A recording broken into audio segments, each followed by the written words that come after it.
Welcome to the Control the Room podcast, a series devoted to the exploration of meeting culture and uncovering cures for the common meeting. Some meetings have tight control and others are loose. To control the room means achieving outcomes while striking a balance between imposing and removing structure, asserting and distributing power, leaning in and leaning out, all in the service of having a truly magical meeting.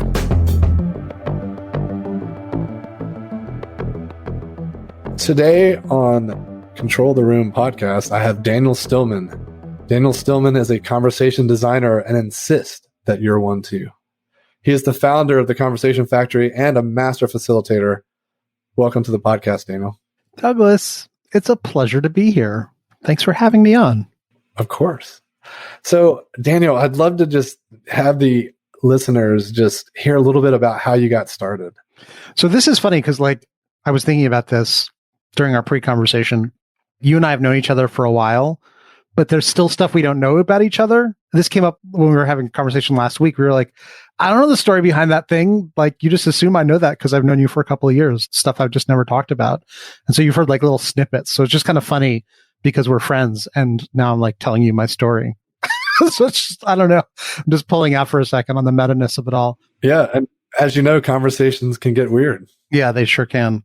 So wait, what was the question again? How did what's my origin story? That's right. Was there any radioactive spiders involved in how I got my superpowers?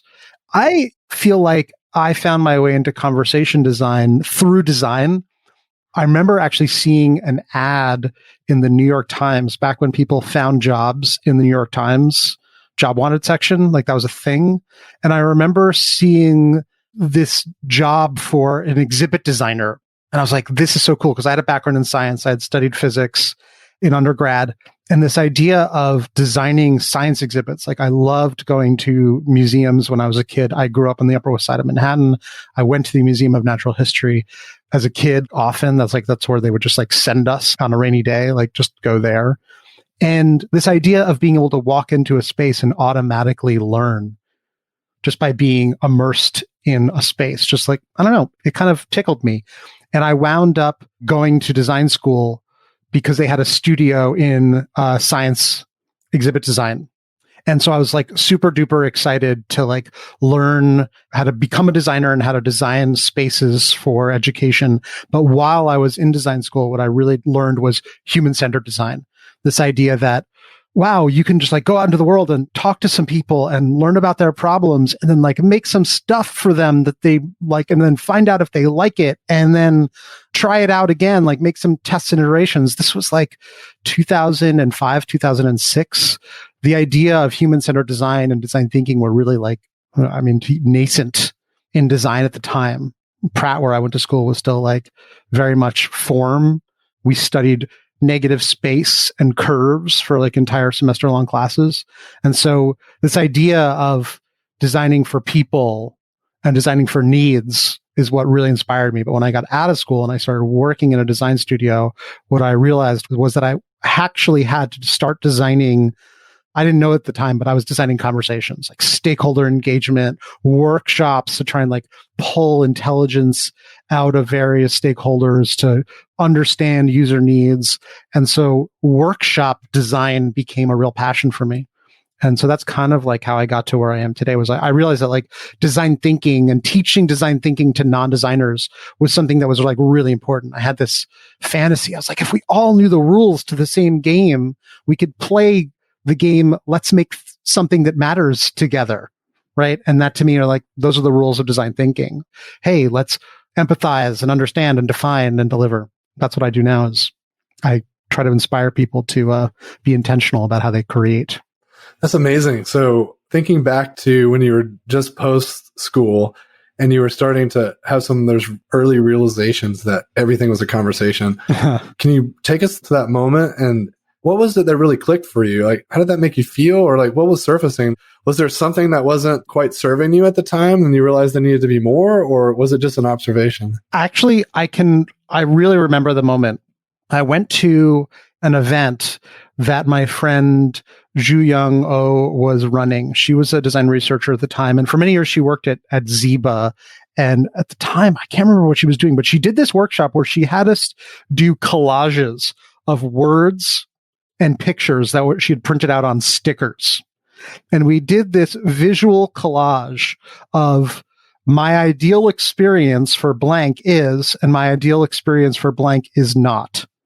So she gave us these sheets of stickers with words and pictures on them. Like the pictures were, evocative, emotional, suggestive. And we made these collages and they became a focal point for a dialogue. And I remember doing this and I was like, oh my God, this is amazing. And it seems so simple, but we had this big meeting coming up with some stakeholders in the consultancy I was working on. And we were doing this big kickoff for this bug repellent product, which I probably shouldn't talk about. And I said to my boss, he's like, God, we really need to understand all these different stakeholders and what they really think this thing should be. And I was like, oh my God, I've got a thing for that. The language I would use now is I have a design for that conversation. I explained it to him a little bit and he was like, he squinted his eyes and he was like, okay. And I'm like, dude, you got to trust me on this. I can land this plane. Like, it's going to get us good information. And I remember going into that meeting and we did this exercise. I literally remember printing out these sheets of these words and these stickers and these images. And one member of the stakeholder team was an engineer and the other was a marketer. And there was a word that was placed on the is versus the isn't in either case. The engineer did not want the experience of this chemical bug repellent product to be magical. And the marketer thought that the experience should be magical. And so what we had was this conversation about magical and what it meant for something to be magical and why the engineer didn't want it to be magical and why the marketer did want it to be magical. Magical to the marketer meant effortless, easy, efficacious, boom, done, bugs are gone. And to the engineer, he's like, if it's magical, then that means that people don't trust it. If it's magical, people don't understand why it works. If it's magical, people can't understand that it's safe and scientific. And so just from that collaging effort, which some people would deride as goofy mood boarding or whatever, it provided us with an opportunity to dive into this really important conversation, which is what do we want this thing to be? And what do we want our customers to think about it? And what we were doing was providing an interface for the conversation. If we just said hey, what do you guys want this to be? It would have seemed like, I don't know, one, we didn't know our stuff, but by giving them an activity to do, it pulled ideas out of their heads and put them on the wall and allowed us to unpack a really, really important idea for the project. What is magical? That's amazing. I think that is a challenge that I see in so many meetings where two people are using two different words to mean two different things. Yep. Or they're using the same word to mean the different things. And that's a real problem. And often it is not surfaced. And I think that's where a lot of these visual thinking tools can really surface some of those things. And then it gives us an opportunity to discuss it and can shape the narrative. Totally. And when I asked you about one thing that you could change about meetings, you talked about this need to have a narrative for our meetings. And just we're having a meeting is a flat story and you're looking for something more dynamic. Yeah. So tell us a little bit more about that. Well, you also were in the room when our friend Alan Chachanoff at the first masterclass, the facilitation masterclass that you came to in New York, when Alan talked about, what was it, a text expander that one of his students made. Alan was an old professor of mine at Pratt. Now he runs the Products of Design program at SVA. And one of his students wrote a text expander so that whenever you write meeting, it erases it. You literally can't write the word meeting because a meeting is a meaningless word, right? A meeting can mean so many different things that it means nothing. What are we doing at that meeting? Are we meeting to sing a song together? Are we going caroling? Let's meet to go caroling, right? Let's meet to align on a decision. Let's meet to figure out what our options are. Let's meet to plan the holiday party. It doesn't mean anything. And so Alan's idea was if you don't have a prototype, you shouldn't have a meeting. If you don't have an object or an interface or a list, a thing to start the conversation off with, you shouldn't have that meeting. And so I think the story of let's have a meeting is it's a flat story, but it's also just a super incomplete story. Let's meet in order to blank, and let's talk about these three things. And I think that we should have process X, Y, and Z to discuss about them. Here's who can make the final decision. I'm just going to be gathering your inputs. They're like, oh, okay, cool. I don't want to come to that meeting if I can't make the final decision. Oh, interesting. Now we have tension and a cliffhanger for how this story is going to end. If you told people the real story of your meeting, most people might not even come to those meetings, which people don't like. Right. Well, what if I made my meetings optional? People might not come. And I'm like, yeah, well, make your meetings better, make them matter. Talk about something that people really care about. It's amazing. Also, I think the superpower of that is when you realize that there's actually multiple narratives, multiple tracks, and that you might need to divide your audience. That, you know, someone's focused more strategically and someone else more tactical, being able to split those things, and rather than jamming everyone together into the same conversation and creating so much discord. Yeah, everybody's sitting around a table and talking over each other. And yeah, so like this is why narrative is important in conversations. At least this idea of opening, exploring, and closing, like years after people come to my facilitation workshops, people like the one thing people remember, they forget most things, but the one thing they remember is this idea of opening, exploring, and closing, and having time to both open or diverge and close and converge, and making some time in the middle for something interesting to emerge. And I absorbed that idea from Dave Gray's co-authored book, Game Storming, like just the importance of having those three modes of thinking. And I think having that baked into the process and communicating that to people is it just means that we expect that something interesting and surprising will happen. Otherwise, just make a video. If you're just to make a video of what you've decided and just tell everybody. It's fascinating because, you know, Dave Gray talks about the explore section also being referred to as the groan zone because no one typically enjoys it. Yeah. But the funny thing is most people, that's their meetings just consist of explore. Let's just start exploring when we walk in the door, and then we explore until we had to walk out of the door. Yes. And it's really unfortunate if you don't give people that time, that boot up time. I just recently read a book on facilitation that was talking about it as clearing, which I thought was a really fascinating way to think about an opener, is allowing people to clear themselves and get ready for the meeting to start. Well, you're basically closing before you can open, because we all know if you don't close, you can't open the next. Like if you don't, and I'm sure you've seen this in sprints, right? If people don't close on day one, mapping the problem, it's really hard to open on day two, finding a target. And if you don't close on a target, it makes drawing a set of solutions really, really super hard. And if you refuse to close on a smaller number of prototypes, it means that your last day of the sprint is going to be a bear because you won't test everything. Yeah, and we've often talked about how critical closing is in the kind of more macro sense as well, because if you aren't closing out your everyday meetings with precision, then it's really difficult to align on anything.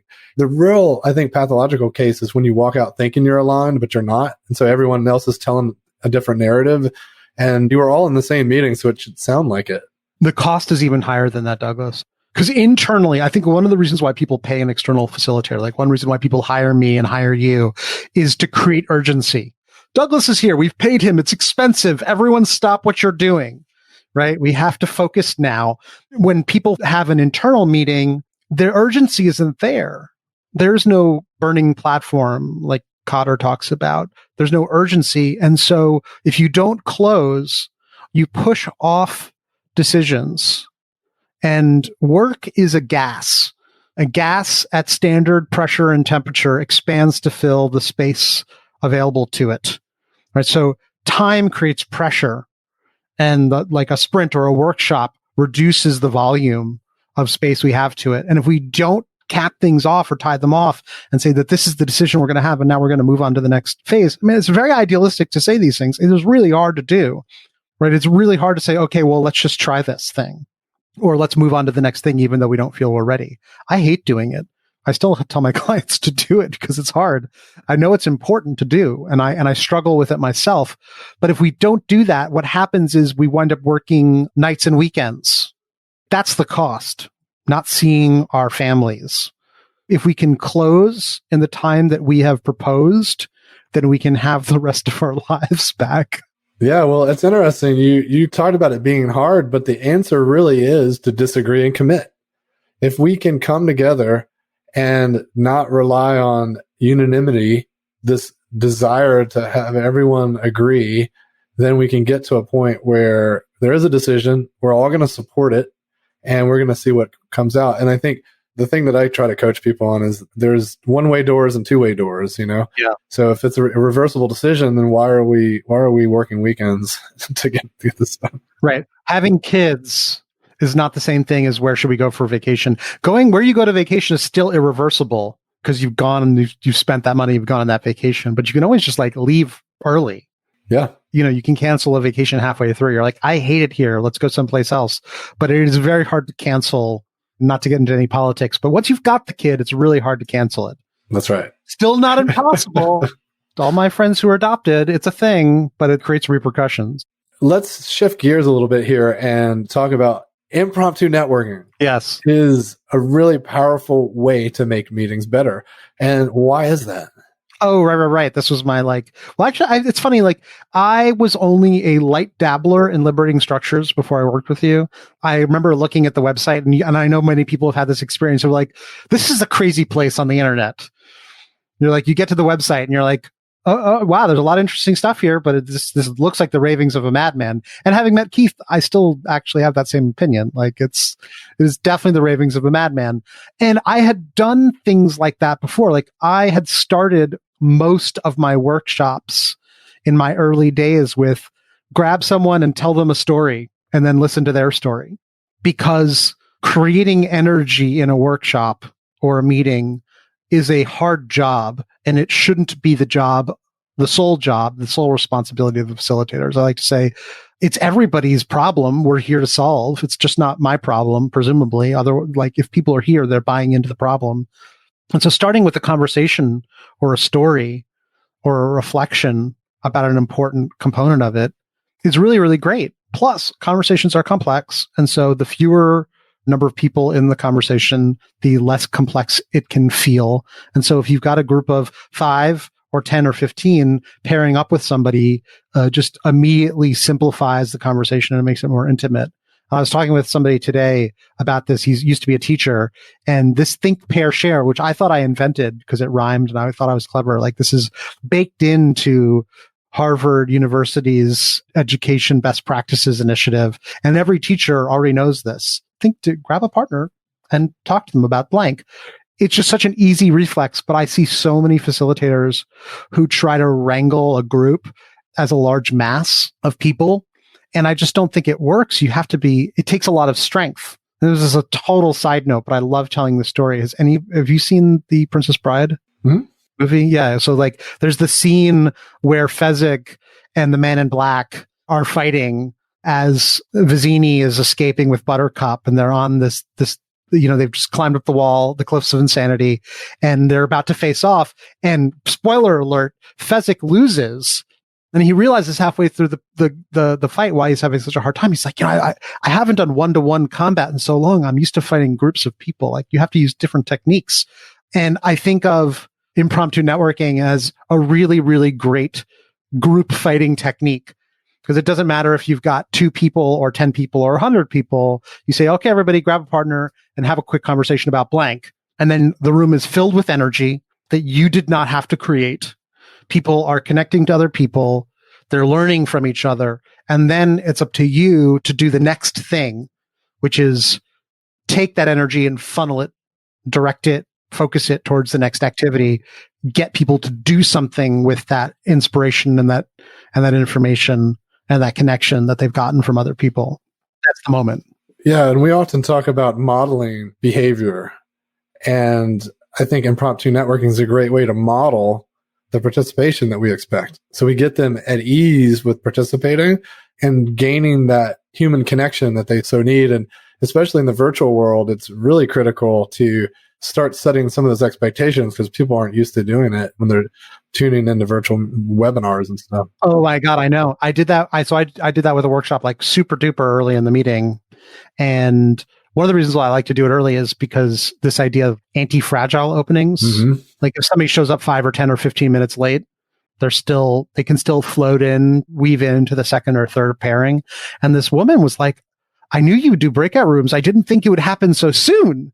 I'm like, yeah, if you show up 20 minutes late to this workshop, you're going to miss something, but you're not going to miss everything. You're still going to be able to get some. She was able to come into the third pairing in impromptu networking. For sure. And impromptu networking only works if you have a good invitation, and your prompt has to be tight. Yeah. This means that you have to have a good question. Yes. So Daniel, what are your favorite questions? Oh man, that's my favorite question. That is definitely my favorite question. I actually asked that of somebody on a recent podcast episode that I was hosting on my Conversation Factory podcast.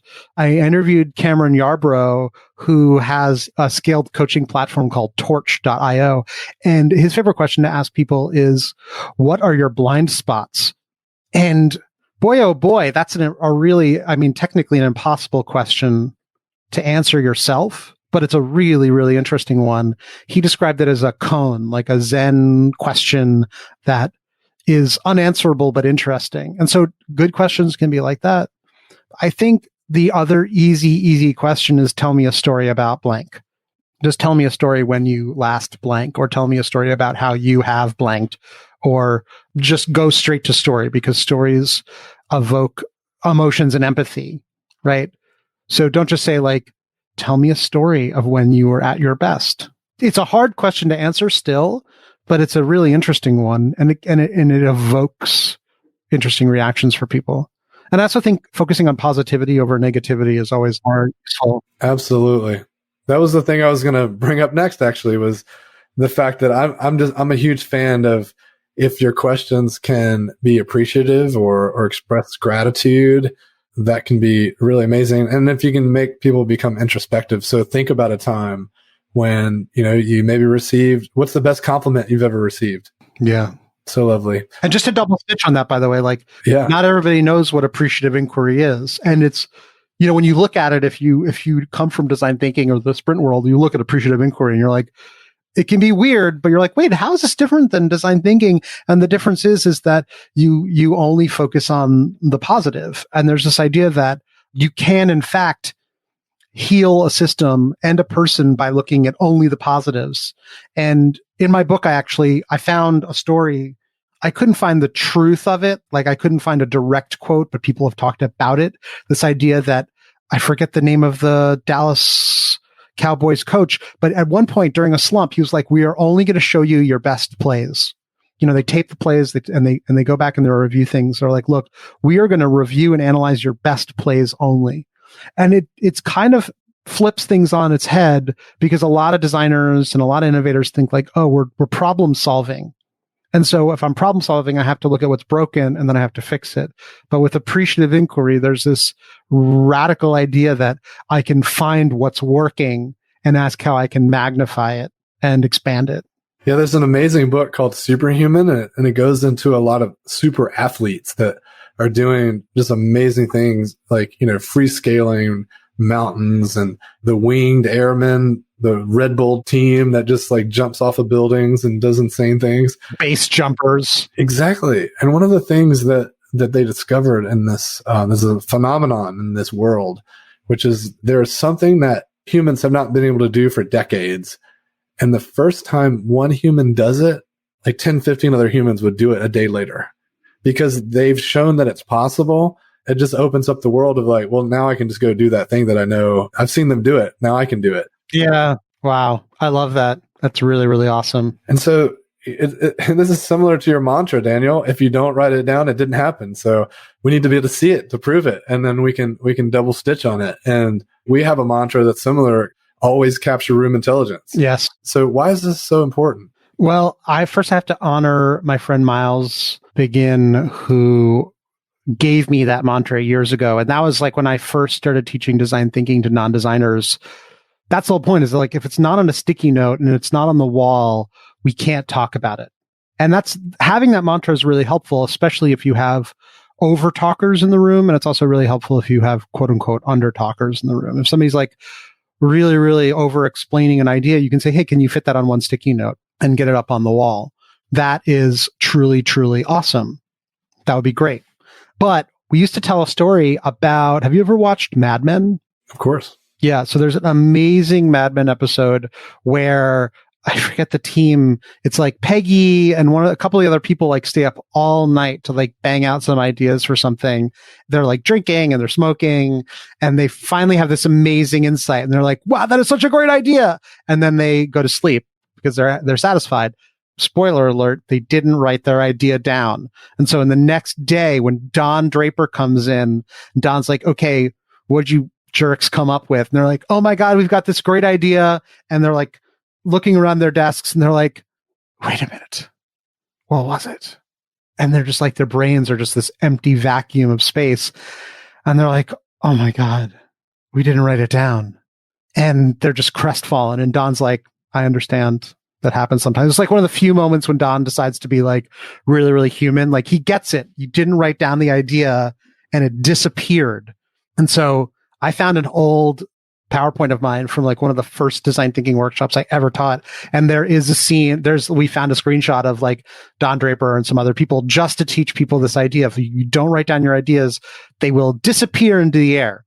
And this is long before I knew that conversations had interfaces, and if you use a durable interface for your conversations, not surprisingly, you can have a more sustained conversation about it. That's why when you get it on the wall, we can talk about it. If it's not on the wall, I'm just interpreting what I heard and it can disappear in the air. And so one of the great things about design thinking workshops is that we create this paper trail of insights and agreements when we go from phase to phase. And if you don't do that, we're having a much floofier conversation. So it's really, really important to get things down. And if we're talking about virtual, it's actually really problematic. I mean, I love Mural, but Mural sticky notes are not the same thing as real sticky notes. Because on a real sticky note, there's a limit to how much information I can put on the sticky note. With Mural, you can literally write the great American essay on one sticky note and just like shrink it down to infinitely small size. So if you're not as limited. You know, we always used to tell people, oh, use Sharpie on a sticky note. That's because a Sharpie and a sticky note would create like one idea.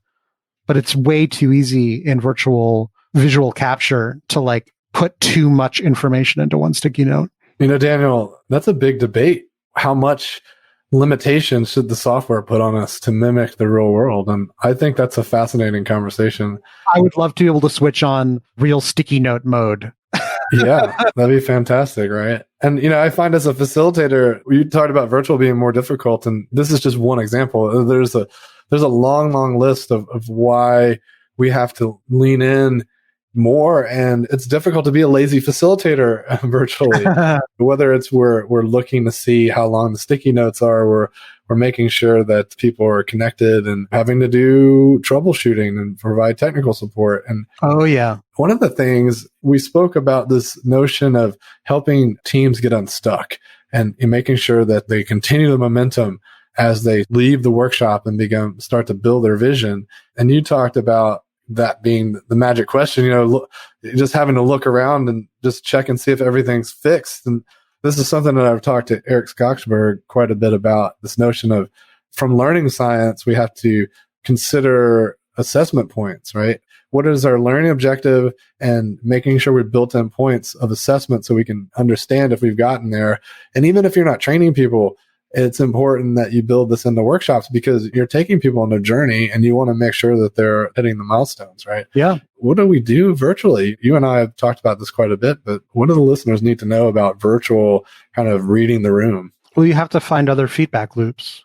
And I think that's where, you know, like when we've set up murals for multiple tables, when you put them on separate murals, which I know is something you've recommended in the past, especially if you're doing a large meeting, putting them on separate murals reduces the load, but it makes it harder as a facilitator to like monitor multiple tables.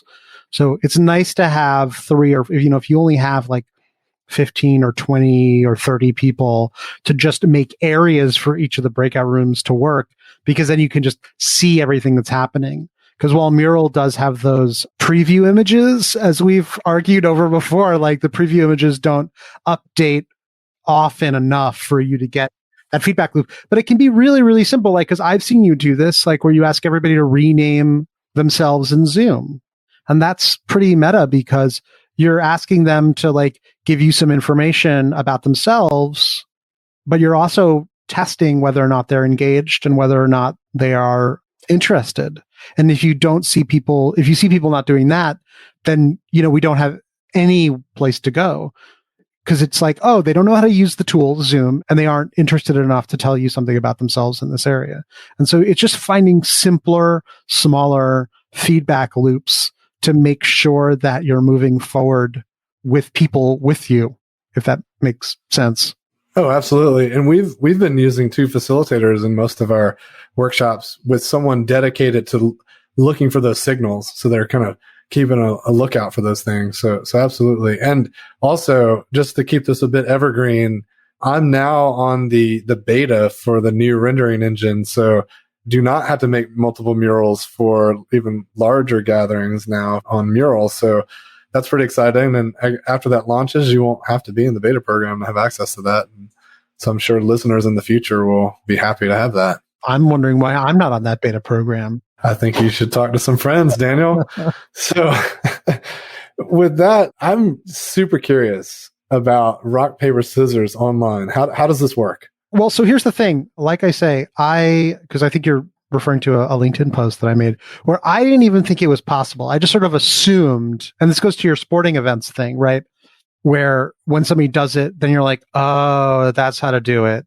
And it partially goes against my lazy facilitation principle, but during some of the facilitation masterclass cohorts that I run, we make spaces for people to try out new warm-ups and icebreakers that they've never done before. And this one woman, Janine Underhill, said, like, I'd like to try to do a rock, paper, scissors tournament. And I'm like, good luck, sister. I'm going to enjoy this. And she did it. It can be done. I think what's interesting about it is that simultaneity in remote facilitation is impossible because of the speed of light limit.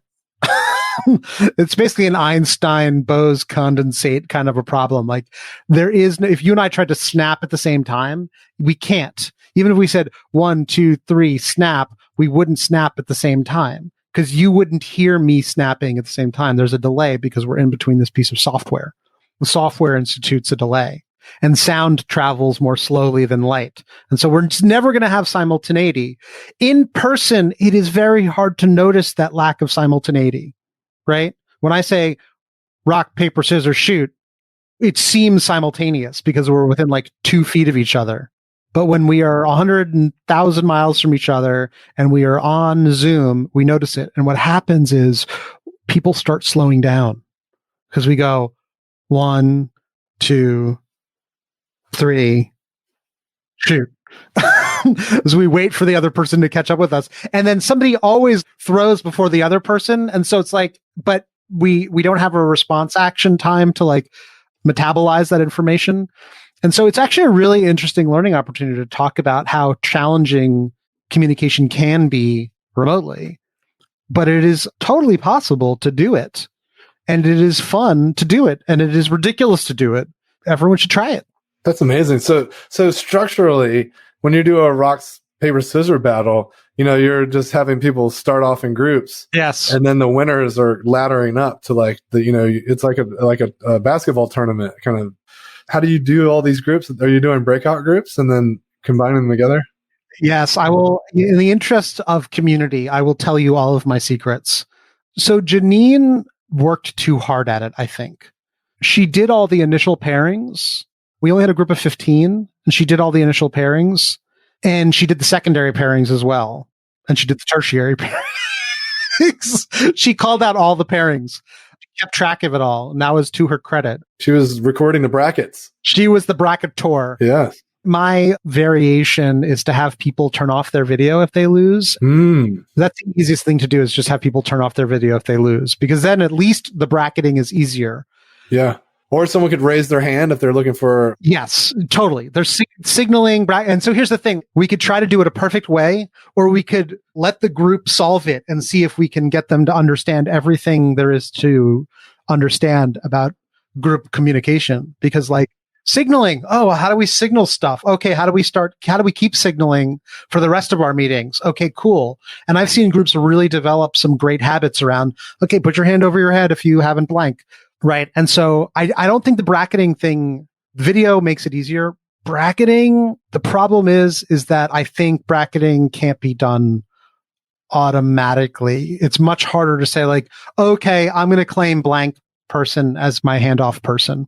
So I haven't solved it, but I also haven't tried to do it with 100 people. Yeah. I've only done it with 20, and then it works fine. And it's fun. Absolutely. It's as fun and as ridiculous, if not more so, than doing it virtually. Speaking of distributed facilitation in general, you've mentioned to me that it's weirder and squishier. Yeah. So I guess some final comments for the listeners around challenges. Just why is it weirder and squishier? And then what are you hopeful for? Like, what are you optimistic about? I've written about this before, and I can send you a link to the article on LinkedIn that I wrote. It's called This Digital Place.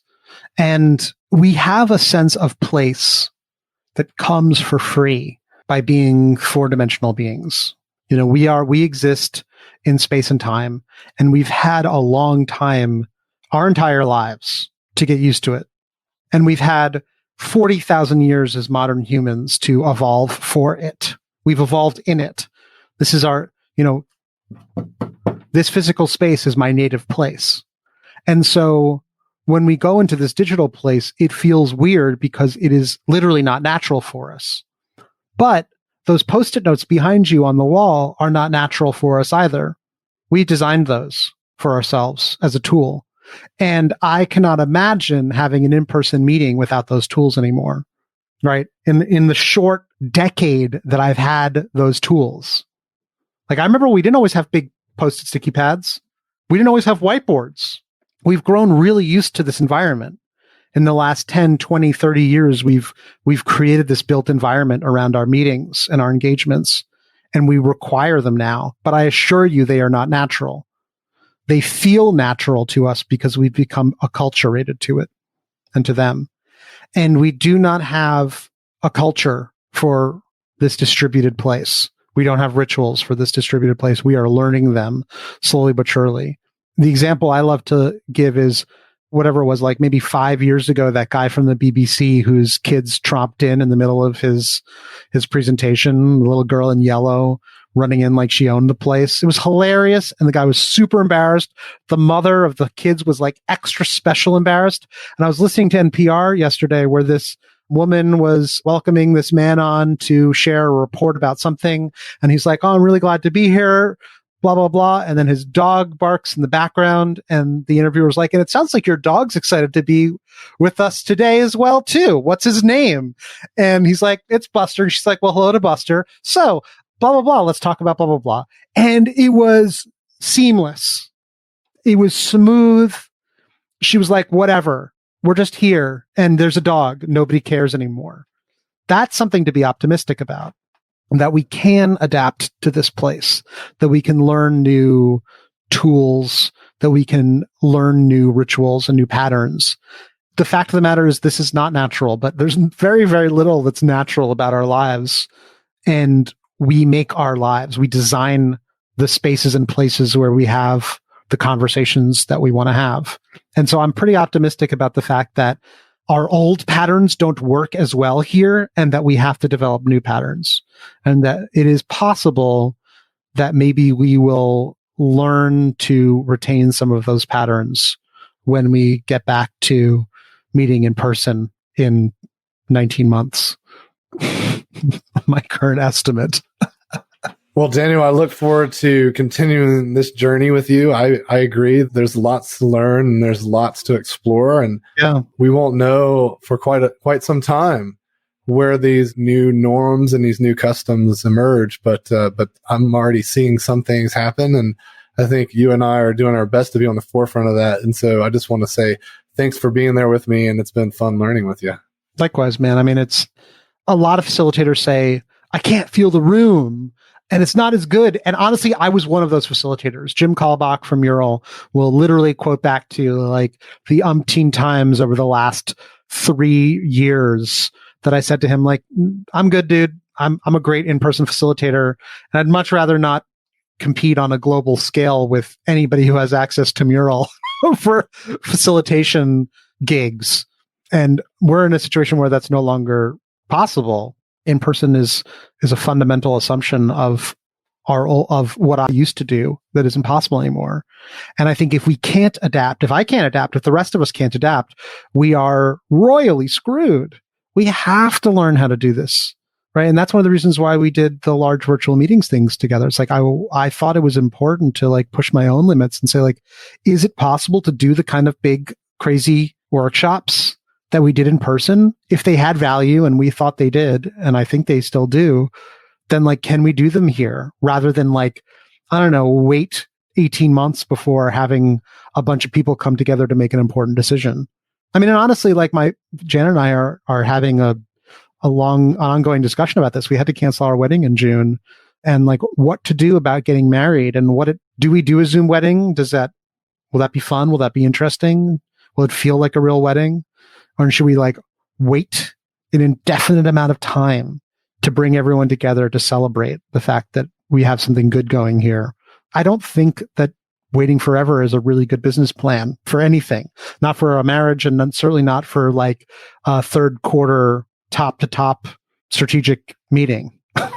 Right? Like they really, I see you nodding. You're like, yeah, they should not be putting off those meetings. And I think people are putting them off, or they're doing them really, really poorly. Yeah, I think there are two outcomes we've seen the more we explored this with companies. And some companies have the mindset they have it figured out because they know how to run a Zoom meeting. Right. Or they know how to do webinars. Right. One to many, done. Yeah, I'm good. So they're just in the camp of don't realize all the potential they're missing. Yeah. And then you've got another camp that says, we'll just wait until we can do it in person because they've got caught flat-footed and they know that there's so much missing, but they don't know what to do.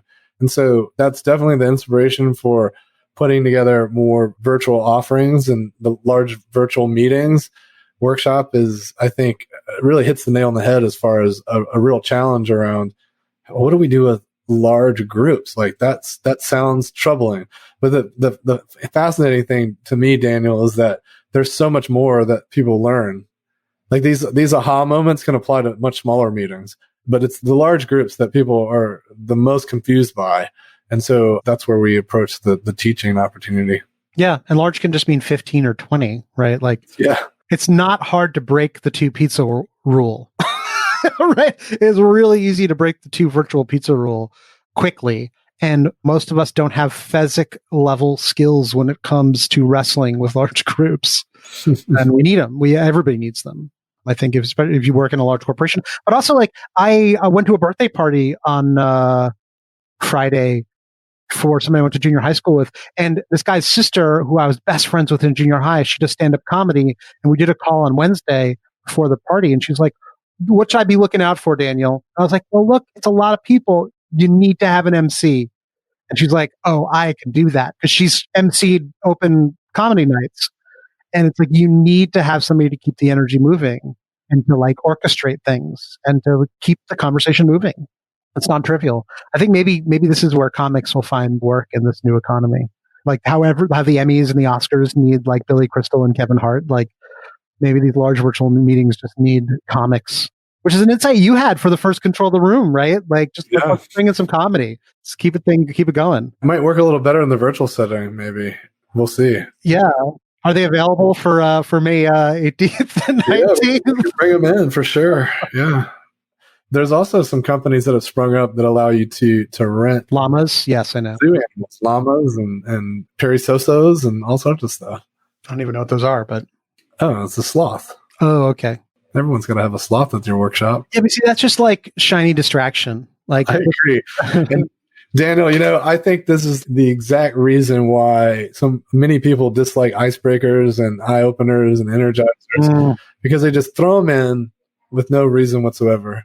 And without a debrief. In fact, I've started to say, if you can't ask, why did we just do that? And have that erupt into a pithy conversation, you need to ask yourself, why did we just do that? Whoa.